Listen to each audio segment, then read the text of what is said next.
Okay, so here's my Cauldron Creeper, or at least his skeleton for the most part.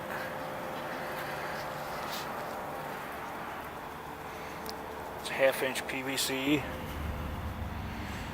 All my different joints. How I did mine. Got the idea to get the head to move off of YouTube. Sorry, I can't remember the guy's name. But the skeleton from Home Depot, they've got the cheapest skeletons you can buy anywhere. And he's even got little red eyes that light up. Here, if I can get them to come on. I might change those to green though. Just depends on how much time I have. But before I got any further with them, I wanted to show the mechanics, because this is the biggest pain in the butt of the whole thing. Now, what I had here was left over from actual reindeer that I repaired, and I got a new motor, but this motor was still good enough, so I saved it. But you can buy them online all over the place, or from Fright Props or any one of those places. They're pretty cheap, but I just happen to have one in my garage. Hardest part about this thing, I'm not a mathematician, so I'm not sure exactly how to hook up all of this linkage, and I did do a lot of looking online to see how to do it. I had a pretty good idea, and it was just trial and error. It depends, you know, as far as you want this to be thrown out. This piece right here needs to be half of your distance. Then I have this is full of some copper BBs for a BB gun as weight to keep this whole piece here wanting to go forward. It just makes it easier. It balances it out with the head and everything. And this is just a little bit heavier here, so it just makes it easier on all this mechanism, because this, if it backs up too much, this will want to turn and go the other way around. So, and then how I made the head turn is I have a wooden dowel that runs up through here.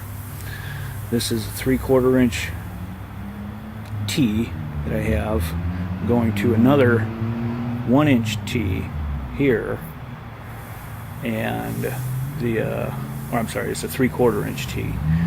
So this one goes here, and this doesn't get attached to anything. This moves freely to let it swing. And then I run a wooden dowel all the way through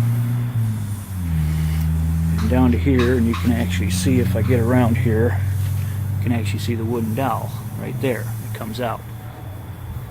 So, and then for ease, I put a T at the end here, and then just got myself a simple L bracket right here, and I screwed that on there. You got to put 2 screws on, make sure that's not going to wiggle around or anything.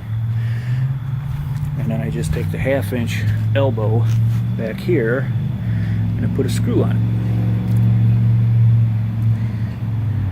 and that holds it. And this little bungee cord plays a game in this too, but you may not need it. Just depends on what you do with your linkage here and how you do this. And then this is a simple piece of sheet metal I got at Ace. Just cut it, drilled it, bent it. Still gotta trim this off here, but this is the gist of it. And then this arm, so we'll get back to this here. So the wooden dowel comes out, screw this elbow on, and the arm comes out here on this. So it pushes it back and forth. So as I swing this, you'll see his head moves. So when this dips forward out that way, it makes this come over and his head moves. So as he's looking up, his head turns. So I'll go ahead and start her up here, and I'll show you what it looks like moving. Okay, so here he is moving.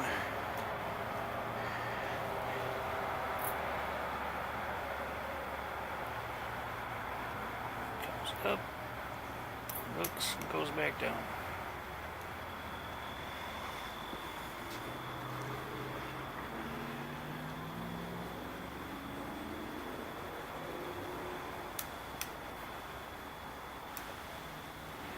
A lot of other people do these, and they don't have the the head turn. I just thought the head turning kind of added a little bit more to it. It would have made things a lot easier if I didn't have the head turn, but if you're willing to put in the time, go ahead and do it. It's probably worth it. So let me show you the linkage working here.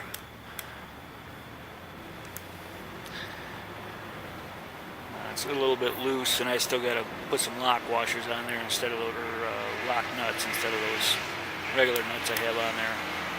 This is just literally just got it together to see if it would work, and I got kind of lucky. It didn't take me too many tries here to do it. I think this arm right here, coming off of that T in there that I show as the mount, is a pretty good idea to do, because then it makes it a little bit more adjustable. I've got it set all the way out here, but if this was too much, I could have drilled more holes further down and kind of made it more adjustable. So the purpose of me showing this video was really just to show the linkage. There wasn't too many. It showed the linkage real well that I saw, and everybody's is going to be different, but I guess the thing to remember, because you're always trying to figure out how you want this, where everything's going to sit and all that kind of stuff, but you got to measure. If you want a 6-inch throw, then this piece right here that gets attached to your motor, you got to measure from the center out. Now remember, this has got, right now, I believe I've got about a 6-inch throw on this. It might be a little bit less. So from this point to the center in here has got to be 3 inches. And then that makes it a 6-inch radius all the way around here. So, and then your second arm here can help determine how far out you're going to throw it also. And then again, this arm here really helps with it being able to adjust it. So, but that's the mechanics of it. I just wanted to show it. I'll have more when, as I go along. I just got to finish putting the rib cage on and set up his arms and stuff, and then I'm on to outfitting the cauldron. And that'll be another video. Thanks for watching.